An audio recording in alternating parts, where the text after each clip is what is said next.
Gullarim, bu SMS nima deyapti? Bunga nima deyish kerak? Bundan oldingi reysga joyladim, mashinani maza qilib o'ynaganman. Buni meni eskidan taniganlar biladi. Sho'xligimi, shaddodligimi, qo'noqligimi.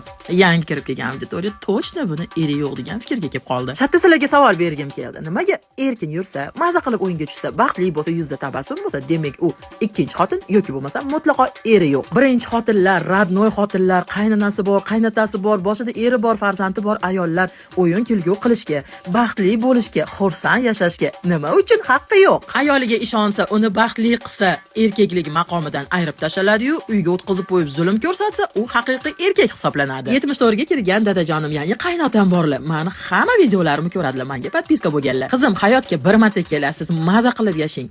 Nimani o'zingiz uchun to'g'ri deb bilsangiz, o'sha yo'lni tuting deydilar. Bordi-yu kimlardir sizni menga yomon desa, men hech qachon ularning gapiga quloq solmayman, chunki men sizni qanaqaligingizni bilaman. Men har doim sizni tarafingizni olaman deb meni ko'nglimni ko'taradilar. Xalq tilida aytganda, o'zini bosib olgan, kam kuladigan, raqslarga tushmaydigan, davralarda o'zini ko'rsatmaydigan, lekin birovi eriga osilib, birovi oilasini buzadiganlar yaxshi ayol hisoblanadi. Bitta guldek oilani boshini mahkam ushab, farzandlarini oq yub, oq tarab, erini rozi qilib, qaynona qaynotasini duosini olsa-yu, lekin u sho'x shaddod bo'lsa, yengiltak hisoblanadi. Qalbingizni ko'rguvchi, aslingizni bilguvchi, niyatlarni amalga oshirguvchi yaratgan Robbim, qanaqa bo'lsangiz, yon atrofingizga shunaqa insonlar ro'para qilib qo'yayotgan. Kimnidir yomonlikqa chiqarmadim, kimlardandir gumon qilmadim, kimlarnidir haqorat qilmadim va o'zimga aynan shunaqa meni haqorat qilmaydigan, yomonlikqa chiqarmaydigan, men haqimda gumonga bormaydigan turmush o'rtoq, qaynona, qaynota, qarindosh urug' bilan siyladi Alloh. Shaddod ayollar bema'ni, bosiq ayollar bama'ni degani bas.